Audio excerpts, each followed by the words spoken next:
The activist of echoes. Maya had spent 15 years fighting for change.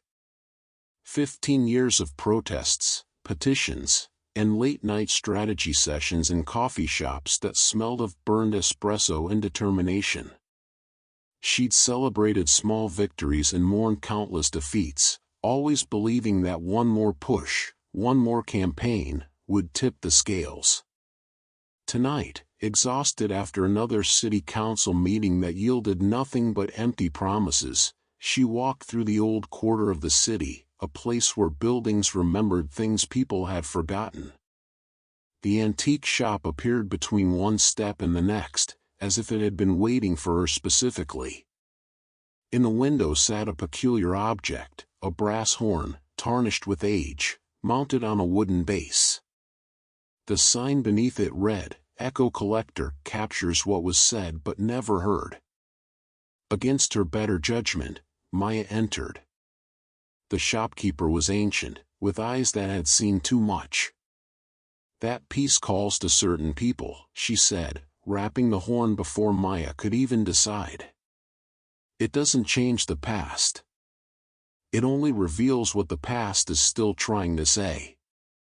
At home, Maya placed the horn on her desk, beside folders full of rejected proposals and petitions signed by thousands that somehow never mattered.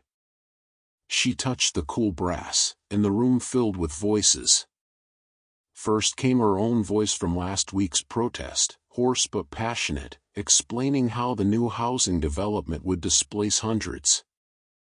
But woven through her words were other sounds, whispers from the developer's closed-door meeting happening simultaneously across town. Let them protest. They'll tire eventually. They always do. Then came older echoes. Her speech at the environmental rally last year, and beneath it, a CEO's voice in a boardroom. "The activist makes good points.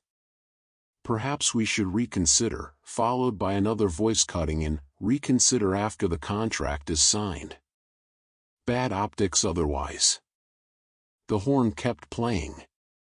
Years of her advocacy, each moment paired with its shadow conversation, the private admissions, the moments of doubt in her opponents, the times when change had been so close, a single voice away from tipping. But also the calculated dismissals, the cynical strategies to wait her out, to make the fight so exhausting that giving up seemed reasonable. Maya listened through the night. Some echoes broke her heart, the city official who genuinely wanted to help but had been transferred when he pushed too hard. The journalist who believed her story but whose editor killed the piece. The ordinary people moved by her words who meant to act but got swept back into their own lives. Other echoes strengthened her. The teenager at last month's rally who'd whispered to a friend, "I want to do what she does when I grow up." The elderly woman who'd told her daughter, "That activist is right. We can't keep silent anymore." The council member who'd voted against her proposal but had gone home and, alone in his kitchen, admitted to his sleeping house, "She's absolutely right. I'm just a coward." As dawn broke, the horn fell silent. Maya sat in the gray light, understanding something new. Her activism had never been in vain, but neither had it been as simple as victory or defeat. Every word she'd spoken had rippled outward in ways both seen and unseen. Some ripples died against walls of indifference. Others traveled further than she'd ever known, changing minds in private moments she'd never witness. The question wasn't whether her 15 years had mattered.